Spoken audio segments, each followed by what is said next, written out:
Good afternoon, ladies and gentlemen. All protocols observed.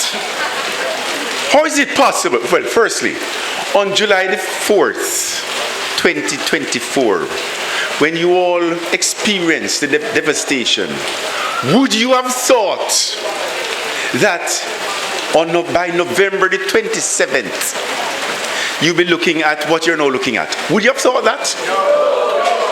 So how did it happen? Because if we can highlight what we did to have made it happen, then we can capture the formula to build a better Jamaica.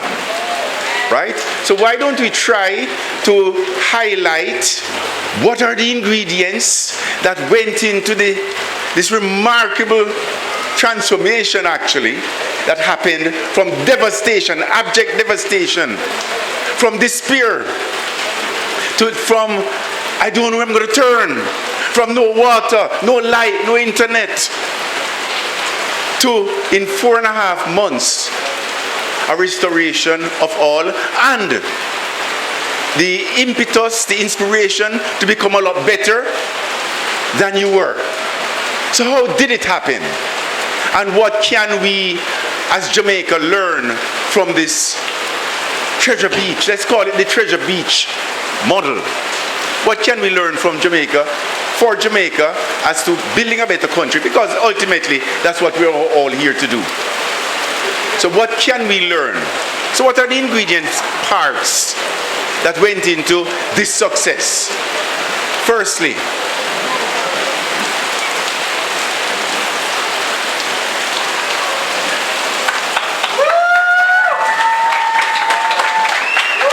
what can we learn? Building back the love. That's how it happened. Building back the love. Because it was love, it was care, it was empathy for our fellow men and women who saw despair. And those of us who were spared for no reason that we had anything to do with, we cared. And our care and love motivated us to do something. So it started off with building back the love and showing it with an expression of care, of empathy, and a realization that those of us who were spared, it had nothing to do with us. And next time, it can be us, it will be us, it could be us. So it starts off with having care for the fellow human being. And if we can capture the ingredient parts, we definitely can build a better Jamaica, which I had an indelible experience in my life on March the 22nd, 2002. I found myself at the office of the Minister of Finance on Heath Circle at 2 p.m., just about to write the check to buy the National Commercial Bank of Jamaica. And I thought to myself, my mom was there, my dad was there, and my 8 siblings. And my mom, she started off life as an orphan, and she had me when she was 18 years old. So when she had me, she lost her job. She was kicked out of her job because she got pregnant with me. So she saw abject despair. And it was only through the generosity, the care, the love of the helpers, the maids of the local supermarket who took her in and who took me in and adopted us for the first 6 years of my life. Those were my formative years. Those were my formative 6 months because I was adopted. So my being here is a function of a community who cared, who had empathy, and who showed their care in adopting us. It was not just, oh my gosh, poor lady. They actually took action. So I started off my life being cared for.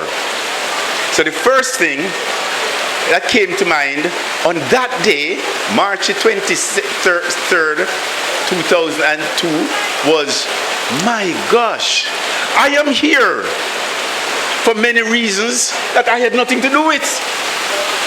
And therefore, that is humbling. Because I did, number one, I didn't choose my mother. I was blessed to have been born to that one who had high aspirations, high expectations of herself, and who had high expectations of me, and she led by example. I was blessed to have been born to that particular lady. I didn't choose her, so I was blessed. Secondly, I'm here as a confident human being because I was born in an era in which I could get educated, I could own, I could aspire, I could dream, and it could be realized by hard work, by being smart and creative, energetic, hands-on, etc. But I could realize my aspirations. So I was fortunate to have been born, blessed to have been born in this era. Had I been born 250 years ago, I would have been owned. And thirdly, I was born in a country, Jamaica, that grew me up, nurtured me to be a confident human being. I didn't choose my country. I was blessed to have been born in this one. So at that moment, it became clear to me that the ultimate that I could do with this vessel that I'm about to buy, which is National Commercial Bank of Jamaica, is to make this vessel, NCB, a vessel to build a better Jamaica. So,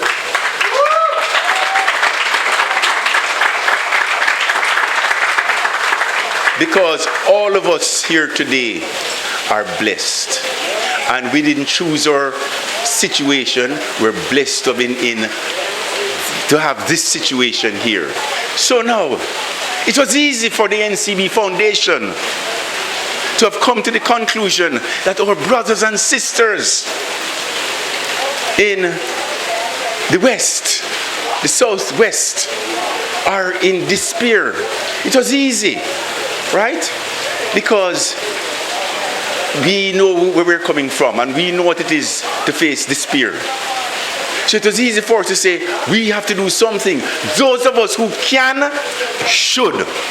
Those of us who can, we may not have all the money, but we can catalyze. We can use our access. We can use our emotions. We can use our podium to catalyze, to generate, inspire others to come forward. So what did the NCB Foundation do? It says, we're going to start a matching fund. And we're going to seed this matching fund with how much? $20 million? $20 million. And with the fund, we're going to aspire to raise 150 million Jamaican, and it will be matched. It will be matched.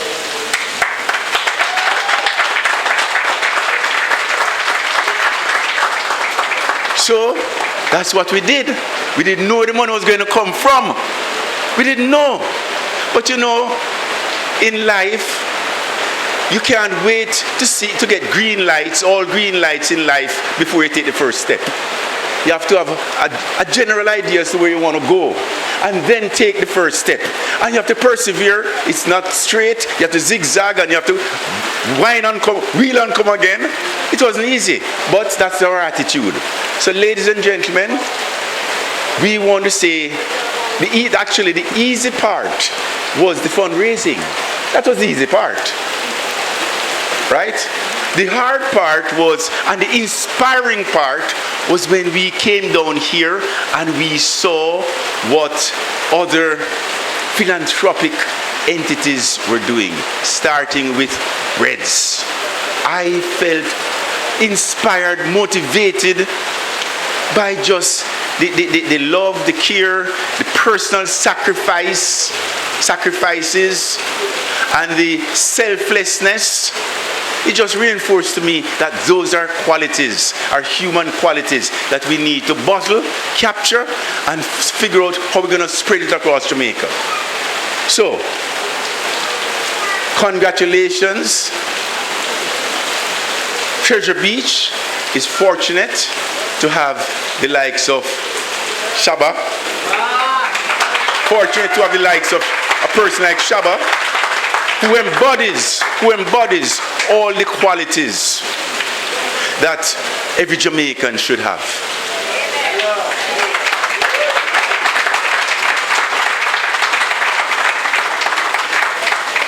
Treasure Beach is fortunate to have the Hensel family. Oh my gosh.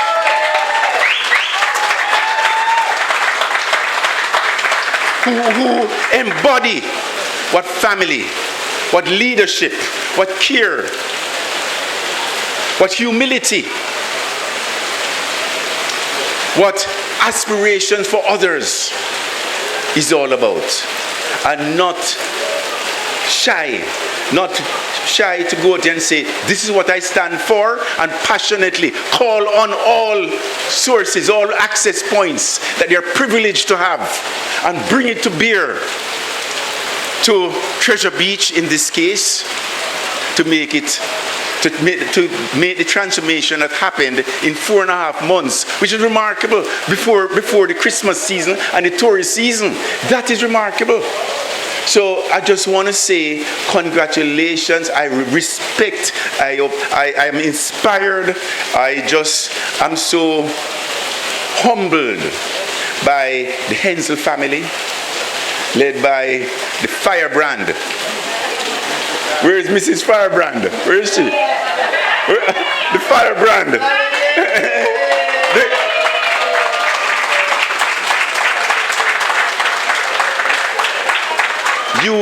You are an example of what all of us should aspire to be. No. You are mommy. You are the matriarch. Okay? So you're not gonna win this one. We all agree to that, right?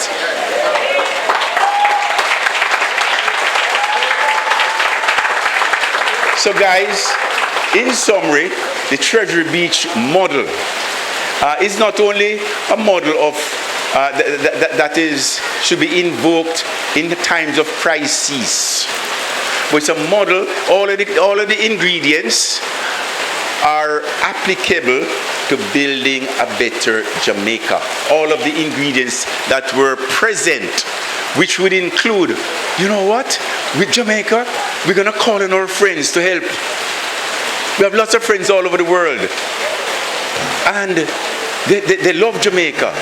So we're going to call on them to help build a better Jamaica. You know what?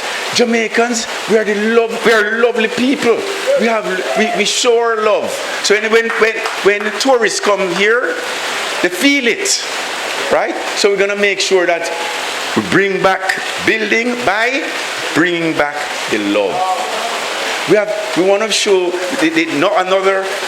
another component part of the success is empathy, care, and actually doing, and selflessness. So thank you very much for according us at NCB Foundation the opportunity to be a part of this model.